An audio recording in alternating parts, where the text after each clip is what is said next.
اعوذ باللہ من الشیطان الرجیم بسم اللہ الرحمن الرحیم۔ Welcome to Islamic studies notes. آج ہمارا لیکچر ہے نمبر 18۔ اس میں ہم دیکھیں گے اشاعرہ کی رائے ان مسائل پر جو خالصتاً اسلامی ہیں۔ علامہ مقریزی اشاعرہ کے علم الکلام کا ایک بڑا مختصر خاکہ پیش کرتے ہیں اور وہ کہتے ہیں کہ جب میں نے علم الکلام کے آخری دور کی جو امام غزالی سے شروع ہوتی ہے کی ایویلویشن کی تو مجھے علم الکلام میں مسائل کے 3 گروپ ملے۔ پہلا گروپ ہے خالص فلسفہ کے مسائل۔ ان مسائل کا دین یا عقائد سے کوئی تعلق نہیں تھا اور علم الکلام میں فلسفے کو ملا دیا گیا تھا، اسی لیے وہ فلسفیانہ مسائل سامنے آئے۔ ان کا دین سے کوئی تعلق نہیں، ان کو خالص فلسفے کے طریقے پر بیان کیا گیا۔ دوسرا گروپ ہے فلسفہ کے وہ مسائل جن کو متکلمین مخالف مذہب قرار دیتے ہیں۔ جہاں فلسفہ یونان اسلامی عقائد کے برعکس یا اپوزٹ نظر آتا تھا، وہاں مسلمان متکلمین یعنی اشاعرہ نے ان کا رد کیا اور اسلامی عقائد کا دفاع کیا۔ وہاں فلسفے میں تعویل کی اور مذہب کو اس سے محفوظ رکھا۔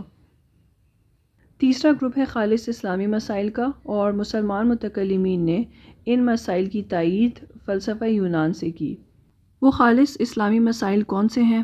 وہ ہیں اثبات باری تعالیٰ، توحید باری تعالیٰ، اثبات نبوت، اثبات ختم نبوت، قرآن مجید کا کلام الہی ہونا، معاد اور آخرت کا اثبات، اور وہ احوال جو بعد الموت پیش آئیں گے۔ وہ کون سے احوال ہیں؟ مثلاً عذاب قبر، برزخ کی زندگی، منکر اور نکیر کا سوال، قبروں سے دوبارہ اٹھائے جانا، میدان حشر میں جمع ہونا، اعمال کا دائیں ہاتھ یا بائیں ہاتھ میں دیا جانا، رب العالمین کے سامنے پیش ہونا، اعمال کا حساب دینا، بندوں کی تسلی کے لیے اعمال کا وزن کیے جانا، جنت یا دوزخ میں جانے سے پہلے پل صراط سے گزرنا، اور جنت میں جن جن نعمتوں کا ذکر ہے یا دوزخ میں جن جن عذاب کا ذکر ہے، یہ سب اس میں شامل ہیں۔ اس لیکچر میں ہم نبوت، معجزہ اور مرنے کے بعد کی زندگی کے حوالے سے بات کریں گے انشاءاللہ کہ اشاعرہ ان کے بارے میں کیا کہتے ہیں۔ توحید یعنی وجود اور وحدانیت کے بعد سارے ادیان سماویہ میں نبوت اور رسالت کی باری آتی ہے، یعنی اللہ تعالیٰ خود انسانوں سے کلام نہیں کرتا، خود پیغام نہیں لاتا، کیونکہ یہ ناممکن ہے اور irrational ہے کہ ہر ایک سے خدا خود بات کرے، تو اللہ تعالیٰ نے اپنا پیغام رسولوں اور پیغمبروں کے ذریعے سے دیا۔ نبوت اور رسالت میں نسبت کیا ہے؟ اس کا تعلق علم الکلام سے نہیں۔ نبوت اور رسالت میں کیا نسبت ہے؟ وہ نسبت ہے نسبت العموم والخصوص المطلق کا، یعنی رسالت خاص مطلق ہے جبکہ نبوت عام مطلق ہے۔ فلسفہ کے اصول ہیں اور وہ یہ ہے کہ دنیا میں 2 ممکنات کا اگر آپس میں کمپیریزن ہو تو ان میں کوئی نہ کوئی نسبت یا ریلیشن ضرور ہوتی ہے، اور دوسرا اصول یہ ہے کہ جو یہاں پہ سٹیٹڈ ہے کہ ممکنات کے درمیان جو نسبت ہوتی ہے وہ 4 قسم کی ہوتی ہے، اور ان چاروں میں سے ضرور ایک نہ ایک ان دونوں کے درمیان موجود ہوتی ہے۔ تو پہلی نسبت ہے نسبت الطابق او المساوہ، نسبت التضاد، نسبت العموم والخصوص المطلق، نسبت العموم والخصوص من وجہ۔ نسبت الطابق او المساوہ کیا ہے؟ ٹائڈ ٹوگیدر ہیں دونوں۔ مثلا ہم 2 چیزوں کو جب کمپیئر کرتے ہیں تو جہاں پہلی چیز ہوگی وہاں دوسری چیز ضرور ہوگی، اور جہاں دوسری چیز ہوگی وہاں پہلی ضرور ہوگی۔ 2 ایگزامپلس میں آپ کو بتاتی ہوں۔ مثلا انسان عاقل ہے، جہاں انسان ہوگا وہاں عقل ہوگی، اور جہاں عقل ہوگا وہاں انسان ہوگا۔ اور دوسری ایگزامپل ہے اللہ تعالیٰ ایک ہے، اور ایک صرف اور صرف اللہ تعالیٰ ہے، دونوں جدا نہیں ہو سکتے۔ نسبت التضاد کیا چیز ہے؟ یعنی جب دو چیزوں کو کمپیئر کیا جائے تو کبھی بھی ایک نہیں رہ سکتی. اگر ایک موجود ہے تو دوسرا غائب، اور اگر ایک غائب تو دوسرا موجود ہوگا. فار ایگزامپل قدیم اور حادث، جو دونوں ایک ساتھ نہیں وجود میں آ سکتے. نیکسٹ ہے نسبت العموم والخصوص المطلق، یعنی ایک موجود ہو تو دوسری ضروری موجود ہو، لیکن اگر ایک موجود ہو تو ضروری نہیں کہ دوسری موجود ہو. مثلا آئس اور کولڈ، انسان اور حیوان، اس کے علاوہ مومن اور مسلم. یعنی اگر کوئی انسان مسلمان ہے تو وہ ہو سکتا ہے مومن بھی ہو سکتا ہے کہ مومن نہ بھی ہو. تو اس کو کہتے ہیں نسبت العموم والخصوص المطلق. چوتھا ہے نسبت العموم والخصوص من وجہ، یعنی دو چیزیں جب کمپیئر کرتے ہیں تو دونوں چیزیں اکٹھی آ بھی سکتی ہیں اور ایک دوسرے کے بغیر بھی آ سکتی ہیں. مثلا حجر ابیض، یعنی حجر ایک سٹون جو ہے وہ وائٹ ہو بھی سکتا ہے اور وائٹ نہیں بھی ہو سکتا. نبوت اور رسالت میں نسبت العموم والخصوص المطلق ہے، یعنی جو نبی آئے ہیں وہ ضروری نہیں کہ ہر نبی رسول بھی ہو، لیکن ہر رسول نبی ہوا ہے. تو رسالت اور نبوت کیا ہے؟ رسول و نبی دونوں اللہ تعالیٰ کے پیغامبر ہوتے ہیں، دونوں کی اپوائنٹمنٹ اللہ تعالیٰ کرتا ہے، اور دونوں مرتبے گاڈ گفٹڈ ہوتے ہیں، یعنی وہابی ہوتے ہیں، یہ کسی سے ایکوائرڈ نہیں ہوتے. اردو میں پیغمبر دونوں رسول و نبی کے لیے استعمال ہوا ہے، لیکن اسلام رسول اور نبی میں فرق کرتا ہے. رسول کم ہوئے ہیں اور نبی زیادہ ہوئے ہیں، کیونکہ رسول نبی ہے لیکن ہر نبی رسول نہیں ہے.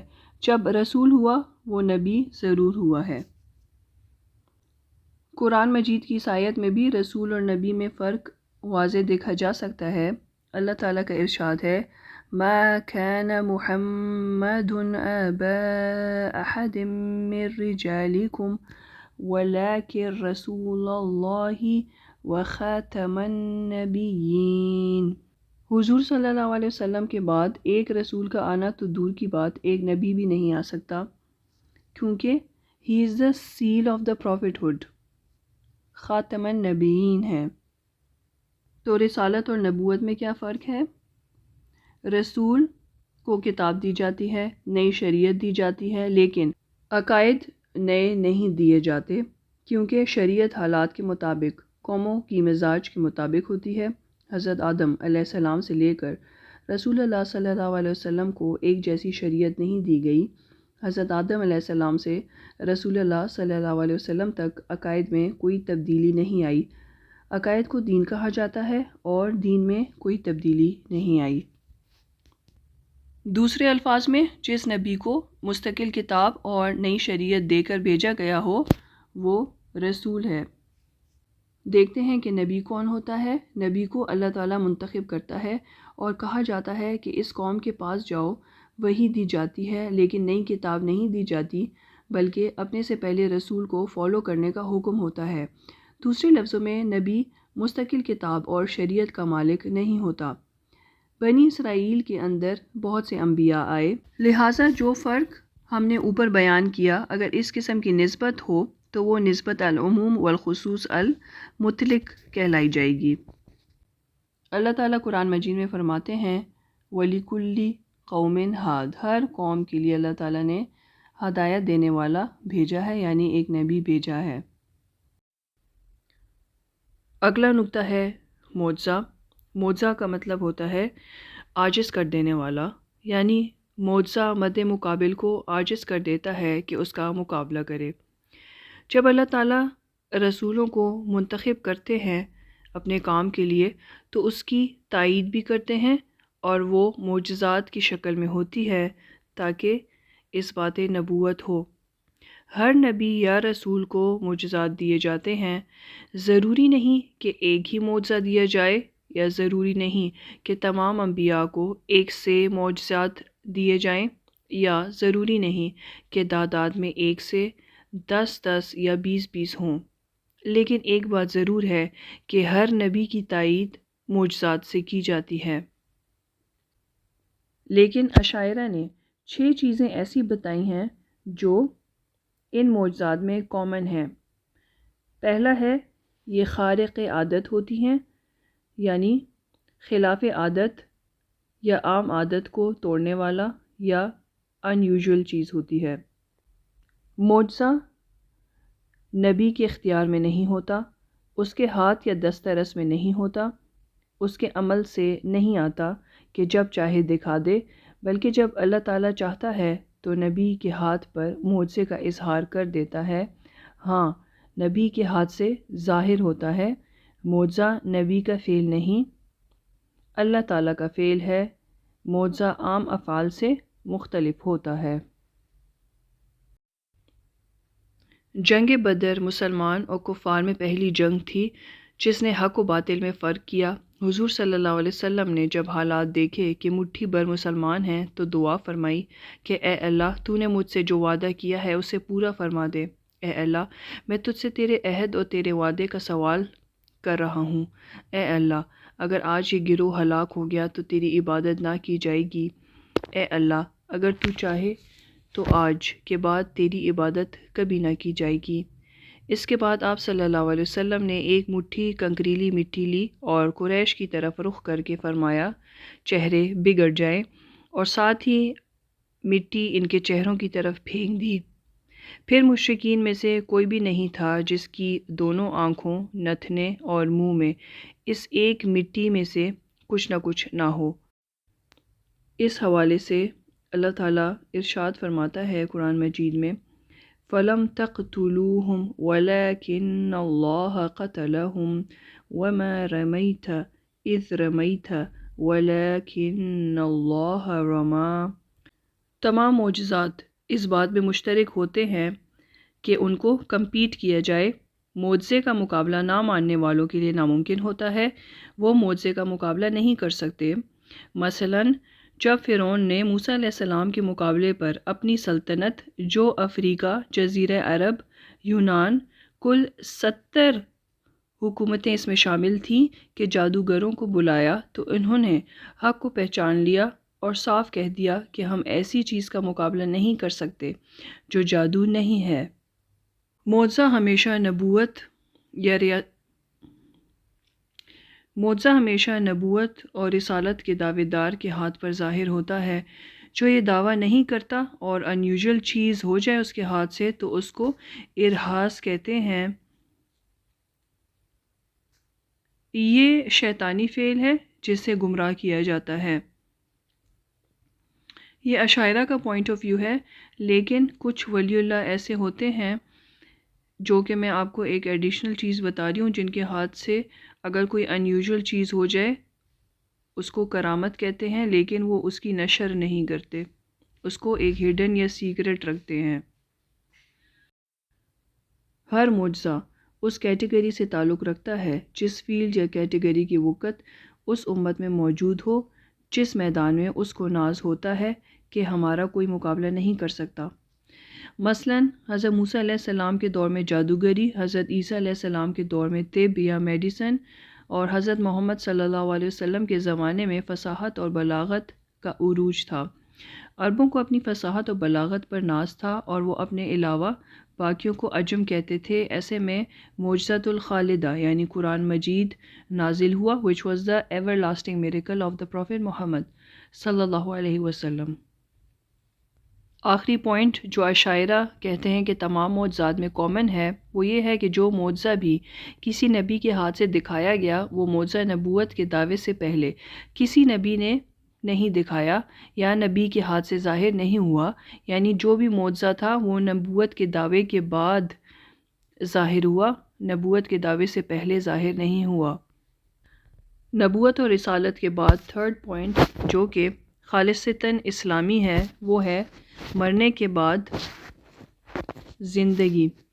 مرنے کے بعد کی زندگی کے حوالے سے اشاعرہ کہتے ہیں کہ ان سارے عقائد کو ماننا توحید اور رسالت کے بعد ہے۔ جب اللہ تعالیٰ کو مان لیا اور ایک مان لیا، اور نبی صلی اللہ علیہ وسلم کو مان لیا اور اللہ تعالیٰ کی قدرت کو بھی مان لیا، اور اگر نبی صلی اللہ علیہ وسلم مرنے کے بعد کے حوالے سے کوئی ایسی چیز بتاتے ہیں یا بتا رہے ہیں جو دماغ سوچ نہیں سکتی اور آنکھیں دیکھ نہیں سکتی، تو وہ جھٹلا نہیں سکتے۔ جو غیر ممکن نہیں ہے لیکن اگر اس مادی دنیا میں پرسیو نہیں کر سکتے تو ان کو ماننا پڑے گا، کیونکہ اگر جھٹلاتے ہیں تو نبوت یا توحید کی تکذیب کر رہے ہیں۔ کیوں؟ اس کی دلیل یہ ہے